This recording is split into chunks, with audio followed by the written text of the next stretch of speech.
जानबूझकर किया है ना आपने ये सब। किसी के रूम में आने की तमीज नहीं है तुम्हें? पहले नॉक करते हैं, इजाजत लेते हैं, फिर रूम के अंदर आते हैं। और जो मुदाखलत आप मेरी जिंदगी में कर रही हैं उसका क्या? आपने इजाजत तो दूर की बात, आपने मुझसे पूछा तक नहीं और मेरी जिंदगी का इतना बड़ा फैसला कर दिया। मैं जो कर रही हूँ तुम्हारे भले के लिए कर रही हूँ। मानना पड़ेगा, कितनी प्लानिंग के साथ आपने दाइम को रास्ते से हटाया, पर मैं बेवकूफ समझ ही नहीं सकी। मुझे लगा कि वो झूठ बोल रहा है। हाँ, ये बात तो ठीक है, तुम कम अकल हो। अगर तुम्हारे अंदर समझ होती तो तुम उस लड़के के चक्कर में ना आती। यानी दाइम सच कह रहा था? आपने उसे प्लानिंग के तहत घर बुलाया, उसकी और उसकी फैमिली की इंसल्ट की,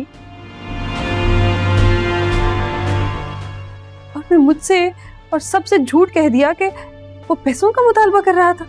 मैंने मना किया था ना तुम्हें कि तुम उससे नहीं मिलोगी, लेकिन फिर भी तुम उससे मिलती रही हो। कैसे समझाऊं तुम्हें? वो लड़का तुम्हारे लिए परफेक्ट नहीं है। और जो कुछ आप कर रही हैं वो भी कोई आइडियल सिचुएशन नहीं है मम्मा। मैंने कहा ना, मैं जो कर रही हूं तुम्हारे भले के लिए कर रही हूं। हर वो कंगला इंसान तुम्हें क्या दे सकता है? जिन आसाइशों की तुम आदी हो वो सारी जिंदगी भी तुम्हारी पूरी नहीं कर सकता। वो 2 वक्त की रोटी तुम्हें दे देना तो बहुत बड़ी बात है। मामा, मुझे इन बातों से फर्क नहीं पड़ता, नहीं चाहिए मुझे ये आसाइशें। मुझे सिर्फ दाइम का साथ चाहिए। मैंने आपसे 1000 बार कहा है।